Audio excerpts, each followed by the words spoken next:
Gözəl insanlar, bir daha salam, hər vaxtınız xeyir olsun. Deməli, ikinci dərs üçün biz növbəti sual tiplərinə baxaq. Söhbət listeningdən gedir 11 və 9-lar üçün. 9-lar üçün bilirsiniz də, yəni listeningdə açıq sual yoxdur. Bir dənə true false var. 11-lər üçün 4 dənə qapalı sualdır. Eynidir, strategiyanız eyni olsun. Ümumiyyətlə, bunu yenə əvvəlcədən vurğuluyum. Listeninginizi inkişaf elətdirmək istəyirsinizsə, əvvəla söz bazanızı artırmaq lazımdır. Yəni, söz bazası yoxdursa, ha qulaq as, mənası yoxdur. Bicliklə, nə bilim, taktika ilə, metodla bir dənə, 2 dənə, 3 dənə yazmaq istəyirsənsə də, yenə də söz bazası yoxdursa, orada heç bir məntiq çıxara bilməyəcəksən. Bu net. 2. Mənasını bildiyim sözü oxuyanda anlayıram, eşidəndə yox. Niyə eşidəndə anlaya bilmirsən? Böyük ehtimal o sözün tələffüzünü bilmirsən. 3. Azacıq o sözün tələffüzünü bilsən də o sözü dinləyib praktika etməmsən. 2. Eşidəndə mən tutum nə deyir? Təbii ki, biz qrammatikanı da keçməliyik.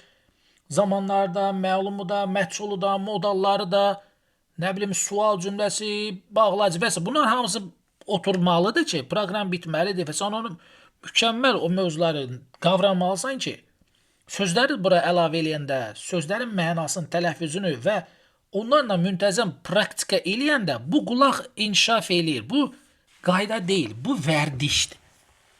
Vərdiş bir şey vərdiş halına gətirmək üçün daimi, müntəzəm, davamlı olaraq eyni şeyi, bax, eyni şeyi dəfələrlə eləməlisən ki, bu vərdişə çevrilsin. Vərdiş nəyə deyirlər?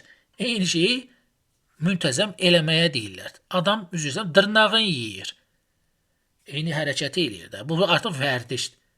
Və siz də bunu anlamaq istəyirsinizsə, bu dinləməni vərdişə çevirməlisiniz.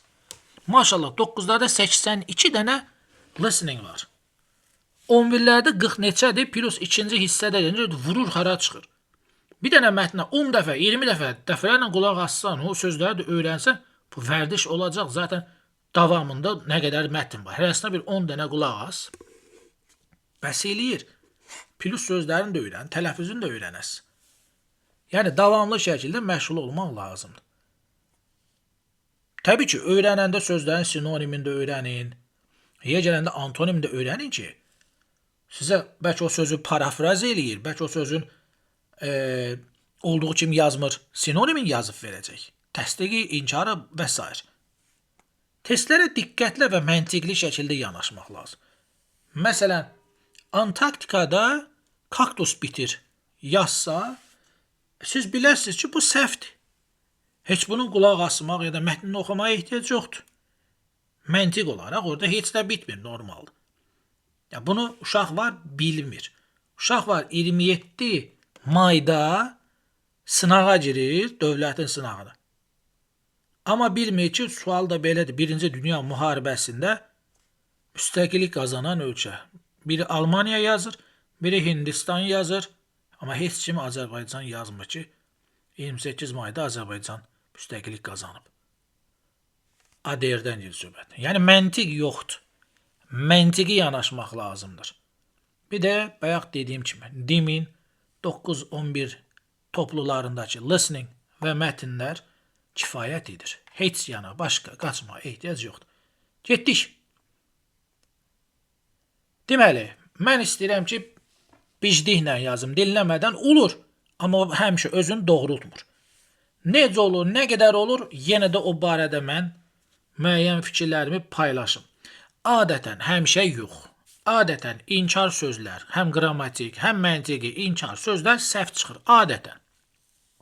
Demirəm həmişə 100% belədir, yox. Adətən səhv çıxır. Adətən all, always, the same, only, only ilə düz də görmüsünüz, səhv də görmüsünüz. Hardly, few, little, less, barely, none, no, not, never, rarely, bunu da qatıram bura ki, bu da gah düz olur, gah səhv olur. Önce düzgün qulaq asmaq lazımdır. Bunlar niyə deyirəm? Həmən variantlara odaqlanaq. Məsələn, hardly var, A-da. Burada səhv işarə eləmişəm. Never var. Disorganized var. Burada da always var. Məntiqdən böyük ehtimal bunlar səhv çıxacaq. Ona görə dinləyəndə qulaq asanda bunlara daha çox diqqət eləyək. Heç bir deyir, şəhərdə ABŞ-ın animal shelter yoxdur. Bu məntiqsizdir. Yoxsa niyə bunu mən dinləmə eləyirəm? Anlata bilirəmmi? Erkən, yəni ilk yaradılan shelterlar heç vaxt inkişaf eləməyib illər boyu. Eləyib ki, indi filan vəziyyətə gəlir. Bu da məntiqsizdir. İndilərdə shelterlər disorganized, yəni necə deyim? Səliqəli şəkildə işləmirlər. Necə gəldi? Dağınıq şəkildə işləyirlər. Məntiqsizdir. Edə nə deyir? Sahiblər, yəni heyvan sahibləri həmişə imkanı var xəstə heyvanlarının xərcini ödəməyə. Bəlkə birinin imkanı yoxdur. Bu da məntiqsizdir. Yəni sözümün canı odur ki, bir balaca söz bazan varsa, zaten bu tip sözlər qabağıma çıxanda ki, bunları işarələdik. Yerinə qoyanda məntiqlə çıxarda bilirəm. Ki, nədir bu? Səhvdir və cavabı da D olmalı. Bunu artıq qulaq asmağa ehtiyac yox. Belə testlər olur. Ya da bura baxaq, gör neçəsini çıxarda bilərik. Burada mən baxıram. Gözümə nəsə sataşmır. Amma bəlkə məntiqlə çıxara bilərik. Early shelters hər gün təmizlənilir. Bu məntiqsiz. Hər gün təmizləyəcək, hər gün ona kiməsə pul versin. Düzdür? Məsələn, mən belə evimi hər gün təmizləmirəm. Nətər bu məntiqli? Məntiqli, ayaqqabımı hər gün təmizləmirəm. İndi sən shelters hər gün təmizləyə kiməsə pul versin, ya da sənə əlavə pul verməlidir ki, sən burada bu işi hər gün görəsən. Yəni məntiqsiz çıxır. Bütün heyvanları qorumaq, protect eləmək, məntiqsiz, bütün deyəndə dünyadakı bütün heyvanları nəzərdə tutsun. Yəqin ki. Ancaq atlar üçün idi, ola bilər, olmaya da bilər. Könüllülər hazırlayırlar ki, gəlin heyvanlar. Könüllü niyə gəlib heyvana baxacaq? Könül teması indi ortaya çıxır, məsələn, bizdə də. Yəni, məntiqi olan bunu da səhv çıxardır. Və öyle shelters ailə tapırdı heyvanlara. Bu da ola bilər. C-yi arasında qalarsınız, dinləyərsiniz və C-ni seçərsiniz. Sözümü oraya gətirmək istəyəm ki, yuxarıdakı sözlər yoxdursa, məsələn bunlar, nə olacaq? Amma yenə də nəsə məntiqdən bir şey iş görmək olar. Ən azı 2 variant arasında qalacaq. Bir də 5 variant arasında qalacaq. Bir də 2 variant. Onda da daha diqqətlə qulaq asıb tutacağım ki, burada bunu deyirmiş. Bax, bu dərsdir. Məndən yoldaşlar soruşur ki, bunların cavabları var, cavabı olmayan var. Bu dərsdir, dərs. Cavabı olmayan istəyirsinizsə, buyurun, evə vermişəm 4 dənə. Oturun onları eləyin. Ya da əlavə toplu doludur başdan ayağa. Oturun özü üçün praktik eləyin. Bu dərsdir. Mən izah eləm ki, bax, belə yanaşa bilərik, belə eləyə bilərik, belə eləsə tapmaq olar, belə eləsə tapmaq olmaz. Bunu anlatmaq istəyirəm. Bu dərsdir, gözəl insanlar. Bunu mən demirəm, gedin bu dəqiqə eləyin. Çünki yoldaşlar soruşur ki, bunun cavabsız variantı var. Bu zaten toplunun testləridir. Okey. İndi gəl bu birisinə baxaq. Özdə burada da yazmışam ki, hansı topludandır? Neçənci ilin toplusudur? Və mətn neçədir? Məsələn, bu palace deyir ancaq, yəni major turist, əsas turist attraction kimi fəaliyyət göstərir. Məncə məntiqsizdir, amma yenə baxaq o pislərə. Burada hardly var, burada neither nor var. Deməli, bunun 3 dənəsi birdən varsa, deməli, bu üçü də nəsə, burada bir yanlışlıq var.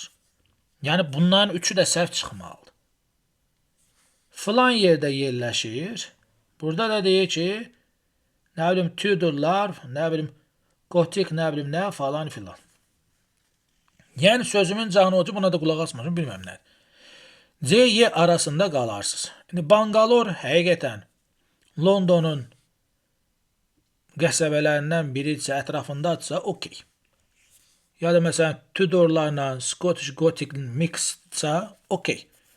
O sözlərə odaqlanıb, qulaq asıb, nədir? Hansı cavabın düz olduğunu biləcək. Amma uzun sözün qısası. Buradan baxıb deyirəm, ha? Bax, buradan, dinləmədən, qulaq asmadan deyirəm. Amma qulaq asarkən bəlkə cavab A çıxacaq. Onda B-dir, onsuz da səhv çıxacaq. Bəlkə cavab B çıxacaq, onda A-dir, onsuz da səhv çıxacaq. Yəni burada deyir ki, turistlər day gəlmir. Məntiqsizdir, turist gəlmirsə, buna aid mən niyə gətir mənim qabağıma dinləmə mətni düzəldirsə? Nə deyib bedroom var, nə swimming pool var. Bu boyutda palace'da bedroom olmayacaq. Bu da məntiqsizdir. Bəlkə daha yoxdur. Yəni ən azından bilirsən ki, bu üçündən ikisi 100% onsuz da səhv olacaq. Anlada biləm nə deməkdir? Yəni işimizi asanlaşdırırıq. Daha diqqətlə qulaq asmağımıza səbəb olacaq bu. Və burada da hardly var. Burada da var. Burada da no var. Burada deyir akvaryum yoxdur. Burada deyir qeyri-adi bitki yoxdur. Burada deyir turistlər bura baxmır. Böyük ehtimal bunlar da səhv çıxacaq. Yəni işimizi asanlaşdırır bu sözlər bizim. Ona görə qulaq asanda daha diqqətlə qulaq asıb cavabı tapmağa nə edəcək? Köklənəcək. İndi gəl 9-lara aid baxaq. Eyni şey demək olar burada da var. Yəni bu ikinci test 9-dan toplusunda 5-ci mətndə dinləmə mətni. Burada negativ söz var, burada da azaltmaq. Desert rose'dan gedir söhbət, səhra gülü. Səhra gülü deyir, fərqli skin, dəri problemlərini müalicə edir. Məntiqlidir. Əgər hər hansı bir güldən danışsansa, bu pis bir söz deyil, pis bir şey deyil, yaxşı bir şeydir. Onun haqqında danışmaq xoşdur falan. Amma negativ söhbət eləmək səhv çıxar. 2-də deyir ki, negativ enerjini cəlb eləyir, məntiqsizdir. 3-də deyir ki, diş ağrılarını, baş ağrılarını azaldır, məntiqlidir. 4-də deyir ki, adamın əhvalını aşağı salır. Yəni bu pisləmək biraz mənasız bir şey olur. Desert rose yəqin ki, yaxşı bir güldür. Onun haqqında yaxşı danışmaq daha yaxşıdır. Məntiqlə 1-3 qalacaq. Burada only var. Deyir, ancaq Şimali Afrikada bitir. Bəlkə başqa yerdə də bitir. Bilmirəm. Yəni, qulaq asını bizə kömək olacaq. Normalda səhvdir, bəli. Qəşəng güldür, unikal bir güldür. Tərifləyir, yaxşı olacaq. Səhraya deyir, çoxlu yağış yağır. Səhraya çoxlu yağış yağarsa, bu niyə səhra olsun ki? Görürsünüz, bu məntiqsiz. Bunun üçün heç qulaq asmağa ehtiyac yoxdur. Bu artıq sizin dünya görüşünüz, məntiqinizə qalan bir şeydir. Bir neçə gül bitir səhrada. Bunlardan biri desert rose'dur. Bu da məntiqlidir. Deməli, burada da cavab səhv, düz, səhv, düz. Qalanı budur, gözəl insanlar. İnkişaf elətdirmək üçün dinlədiyiniz mətnin, yəni bax yenə də müəllimlər test verir. Gedirsiniz 10 dənə, 20 dənə yalandan listening yazırsınız, elə bir sizi inkişaf eləyir. Qulaq inkişaf eləməsə, testini eləməyin mənası yoxdur. Elədiyiniz, eləyəcəyiniz dinləmə testlərinin, sözlərini, testlərin elə özündən çıxardın. O sözlərin tərcümələri, tələffüzü, plus sinonimlərini tapa bilsəz lap əla. Öyrəndinmi? Ondan sonra otur qulaq as. 10 dəfə qulaq as, 20 dəfə qulaq as, 100 dəfə qulaq as. Qulaq asını yazmağa çalış. Gör nə deyir? Düzdür, razıyam, bizimkilər düzgün tələffüz eləmir, amma ən azından qulaq asdığını 50, 60, 70%-ni yazmağa çalış. Görəsən ki, inkişaf eləyirsən. Və bir şeyi 10 dəfə dinlə, 10 dəfə yaz, 10 dəfə qulaq as, 10 dəfə öyrən onun sözünü. 10 dənə listening-lə işləyəndə bu eləyir 100. Demək, sən 100 dəfə qulaq asmışsan, 100 dəfənin içindən bir 10 dənə söz çıxartmışsan, elədi 1000. 1000 sözlə gör, sən haralara geyib çıxa bilərsən. Evə bunları yazırsınız. 11-ci siniflər, 15, 16, 17-ci, 18-ci mətnlərin 2, 3, 4-cü suallarını yazır. İstəyən birinci sualı da yazır, o keçən dərsə aid idi. 9-cu siniflərdə 13, 14, 15, 16-cı mətnlərin bütün suallarını yazsın. Niyə bunlara bütün sualı vermişəm bilmirəm. Hər halda, elə ikiniz də, yəni 11-lər də, 9-lar da açıq suallar yox, qalan bütün sualları yazarsınız. Belə reading dərsində görüşərik, hələlik.